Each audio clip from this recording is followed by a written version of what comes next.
But I'm finally taking some time out of my busy schedule to make this video. It's an important video. This is the workout that I do when I'm at home. Now, I'm 3 years post-spinal fusion, so many of you are gonna be at different positions within your surgery. Maybe you just got it, so I don't advise any of this stuff, but this is what you can slowly start taking baby steps to work towards doing, okay? But for instance, I can't do a lot of legs, right? Clearly, I got two, not sure what that was. But clearly I do stretches for my legs. I can't work out my legs. But what I do try to do is a couple lightweight body lunges here and there. Okay, like that, both sides. And then I'll try to throw in a couple body weight squats like this. Carefully, because even that, and squeeze the butt at the end, right? Squeeze the glute, keep good form. But even that I feel in my back, even 3 years post-fusion. So this will basically just be mostly upper body. You're gonna have to decide and decipher what you can do for the lower body. And even some of these movements like back, I still have to be very careful of. I can't do any kind of forward motions, okay? So I can't stretch out my rows, things like that. I have to keep my core very tight. I'm wearing my Bravo belt, belly holster, which doubles as a weight band, as a workout band. That's another reason why, guys, if you carry, if you're in the firearm world, get over to Bravo belt. Well, you might want to wait on that because you got some good stuff in the works, guys. But Bravo belt makes my favorite belly holster. And I'm saying that after trying all the other ones. So the basic workout here is going to be with resistance bands. But you'll notice I'm using a chair. I'm using a tree. I'm trying to make this workout everything that I do at home so that you can do it at home as well. But again, the one thing that you really should try to get is a set of resistance bands. Amazon has them 25 bucks, 30 bucks, you know, and then upward, of course, but you can get a basic set for like 20 bucks. Don't get the cheap ones. I have had three resistance bands snap on me and come back and whale me in different places. Now, for chest, obviously we want to do our chest. Normally I would start doing like push-ups, but I can't really even do a push-up in like a plank position on the ground anymore because it's just too much pressure on my lower back. So instead, I use a chair. And for instance, when I first started after my spinal fusion, I couldn't even go very low. So all I would do is this. That's it. But you're still engaging your chest. You want to keep your shoulders in a position where you're not feeling any pain in your front deltoid, right? We want to put the weight on our chest. So I'm using a chair. This would be the basic motion. Okay, you want to make sure the chair is stable against something so it doesn't slide out from under you. But then now what I do is I do something more like this. And I lean over, I get my chest over my hands, and I go down as far as I can comfortably. Comfortably is the key, okay? And I'll try to do 4 sets of something that's not too strenuous or straining. And coming up, like getting out of the position is very important because you don't want to then all of a sudden take all of the support away from your core. So even when you're coming out of it and going into it, the position, you want to make sure you're doing it very carefully and intentionally, right? Okay, so even that is very important. So that's what I'll do for chest, okay? I'll start there. Then what I'll do is I'll grab one of my bands and I'll go against, if I'm in the house, I'll do like a doorway or maybe one of the stairwell rungs, but I'll do some chest flies. I can go directly outside of my chest, and you don't have to come all the way in to get engagement. The stretch is important. There's some chest flies there. I can even go down lower. This does engage a little bit of the front delt, you know, the front of the shoulder, which is a good thing. And then I can even go down lower. And again, I'm moving very intentionally. I'm hurting today, so I'm going to be careful as well. I come out here, I can come out midway, and I can come out low. And that works different parts of the chest. kind of engaging different muscles in the shoulders as well. So we're going to be very careful about it, all right? Breathing in the nose, and then exhale. Breathing is very important, which is a little tougher when you're talking. Okay, so, and I'll try to get a good amount of reps where I feel it in the muscle we're working, but not painfully, right? Okay, so there's my chest, okay? And you can do other things like this. You can change your hand positions and so forth. So that's a good starting place, or I can get a great workout at home just doing that for my chest, okay? So get your chest pumped up. Next, we're gonna go to back. Now for back, this is where we have to be very careful, all right? I'm gonna start with some row motions, and you'll see all the different hand positions that I can do with my rows. I'm gonna adjust my hand position here so I can get good tension equally, right? And the basic row is this. And if you notice, I'm really stabilizing my core. Okay, so here's a basic row, and you can put this on anything that you feel is stable. Center of the back, I can open up my elbows and come out wide for my engage the lats, engage the rear delts, the rear of the shoulder.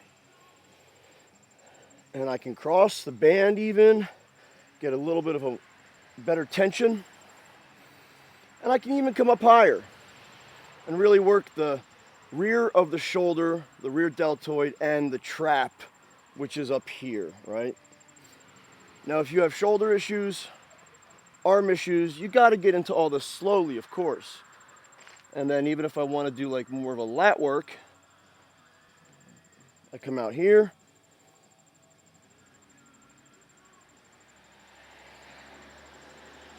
Okay, so for those of you who don't know, the lats are out here. It's the wings, right? And there's an upper lat and a lower lat, which is the big chunk of it.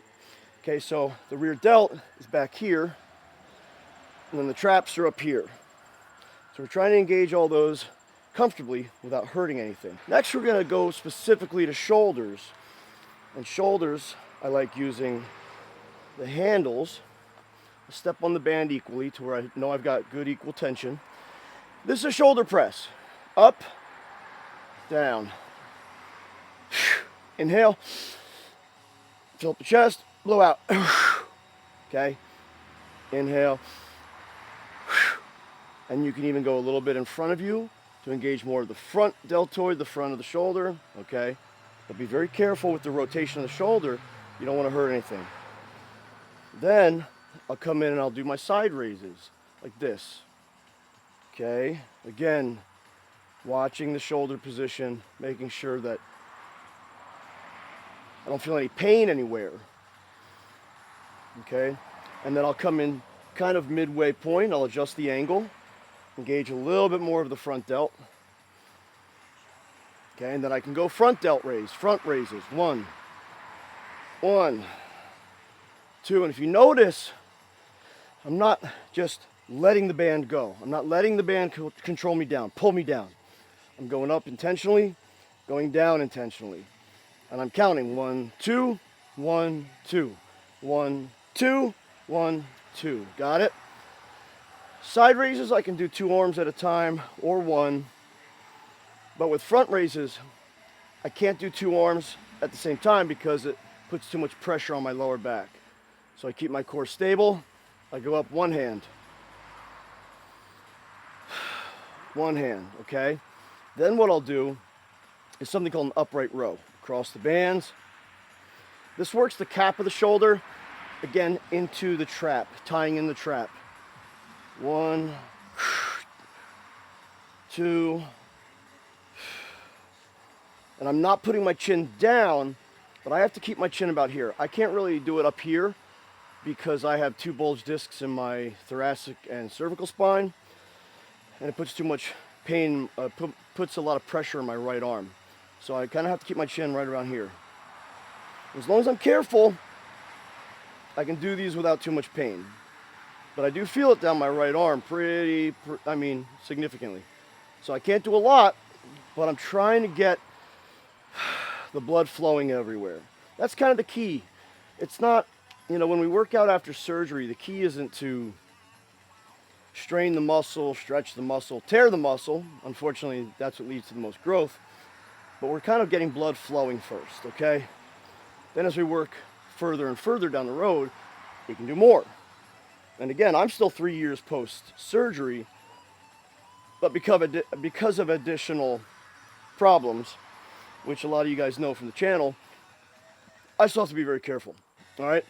So now, we did chest, we did some back, we did shoulders, we even engaged our traps. Now we're gonna do biceps, triceps, and get the arms going. From here, if we wanna just go right into biceps, and if you notice, I still can't bend down. Okay, I have to do this very gingerly. Biceps, we can just do a basic bicep curl, keeping my elbows tight to the body, making sure that I really only feel it in the bicep. I want to just feel the stretch in the bicep, not in the shoulders, not in the back. This is a basic supinated bicep curl, which is my pinkies. Look at my hand position, and my pinkies are kind of more upward, okay? I can also do a reverse curl like this, which engages more of the forearm and a separate part of the bicep. I don't need to get into all that jazz too much right now. And then I can do more of like a close body, almost what's called a drag curl, where I'm dragging what would be a barbell up the body. Okay, guys, you can get a great workout at home doing this with just resistance bands. But now if I keep my hands, my palms up, and I keep my elbows stationary, I can really squeeze the peak of the bicep here and get a good contraction as well. So I can really burn out those reps. If you guys have seen my other videos, you know that I love high reps. I try to keep high reps for function as well as for tone and definition. So there we go, biceps. Oh, baby. Hold on, Daddy's recording a video, okay? So last we're gonna do triceps. Now we can do triceps a few different ways. You can do them with the band on a tree or like again in the doorway or in a stair rung, but if you just have this band, let's say, to work out with, we can put the band up behind our body, palm facing up, and extend the tricep. This is basically an overhead tricep extension, and I'm just doing these briefly to show you what they are. And again, I'm rotating my shoulder very carefully, because in rotation is where you can also injure your shoulder. Do the other side. 1, 2, 3, I think I did 5, 4, 5. Okay, rotating carefully. Then what I'm gonna do, basic extensions. This is just a tricep extension. I'm going out, I'm using both sides of the bands first. Keeping the core tight, always keep the core tight, right? Triceps under here. And we wanna keep the arm stationary. We don't wanna be like flailing all around, right? Okay, if that's too much, or if you're just getting started, use one arm. Use one side of the band each time. Okay, 1, 2, 3, or you can alternate. 1, 1, 2, 2.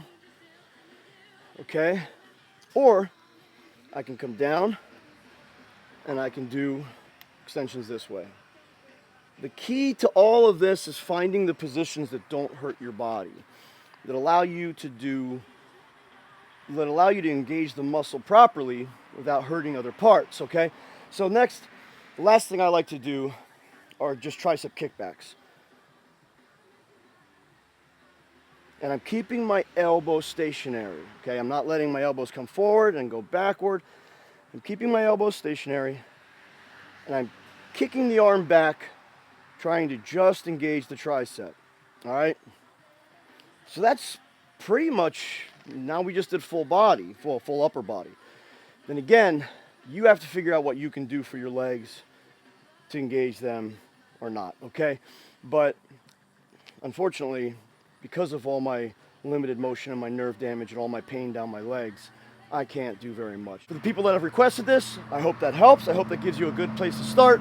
I hope the background noise isn't too much. It's a Saturday morning, and that's our road there. And it's just easier for me to do it here rather than out in the field. So, all right, guys, catch you next video.